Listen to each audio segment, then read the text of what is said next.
Welcome back to SuicideFantasyFootball.com 2012, telling you the bust at tight end, the people you need to stay away from. Jim, give me your top five first. Well, my first guy is not somebody you need to stay away from, but you're not going to draft him if you're listening to me, and that's Gronk.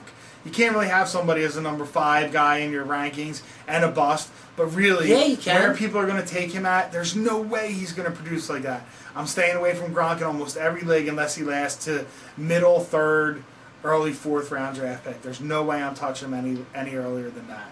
Number 2, I got Antonio Gates. I know you said he looks good in camp, but guess what? Chronic turf toe does not go away. Yeah. He couldn't walk last year. It doesn't just magically, you don't spring a new big toe. Herpes? It's going to be a bad thing. It's the herpes of injuries, Jim. Can I throw that in? You can do twice? That. It's better than a Chris Rock impersonation, but you absolutely. I understand. So, number 2, I got Antonio Gates. Number 3, Brandon Pettigrew. He was drafted early. He's got a great quarterback behind him.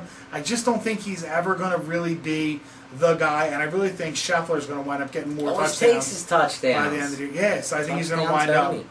Number 4, Dustin Keller. Either way, whether it's Mark Sanchez or Shebo, there's no way anybody's going to throw the ball in New York. They're going to try and run it again.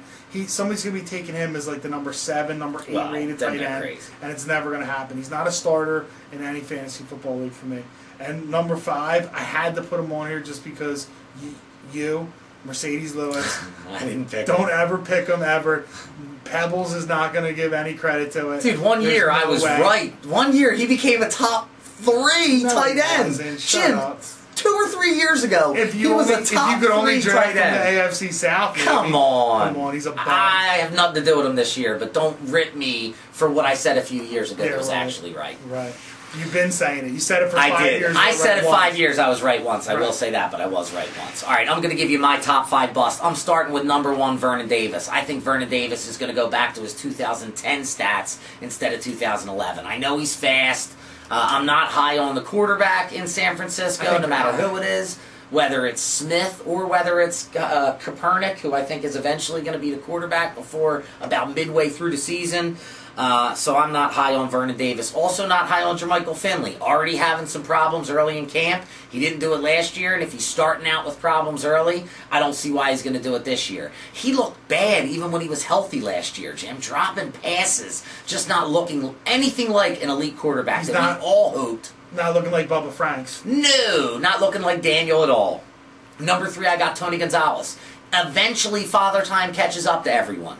People are going to draft him higher than they did last year because he came through and people thought he was going to fall off. So with me, it's always like stocks, risk and reward. That makes me stay away from Tony this year. Number 4, hate to say it as an Eagles fan, Brent Selleck. He's still a guy that they're listing as a starting tight end.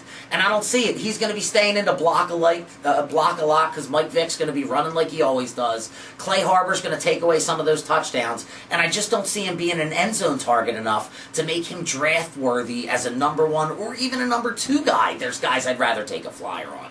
And then number 5, I'm with Jim, Gronk. I know I had him in my top 5, but where you have to pick him to what he's going to produce allows me to call Gronk a bust at tight end. That's what I think with my top 5 bust and Jim's top 5 bust. Check us out. Subscribe to our videos below. We're on Facebook, Suicide Fantasy Football, Twitter, SFF Insider. Check out our Blog Talk radio show Monday nights, 8 to 9 o'clock, Fantasy Football Overload, and SuicideFantasyFootball.com. Trust me, we have some good ideas about who's going to be a stud or a bust. We had a really good idea with the way to revolutionize fantasy football.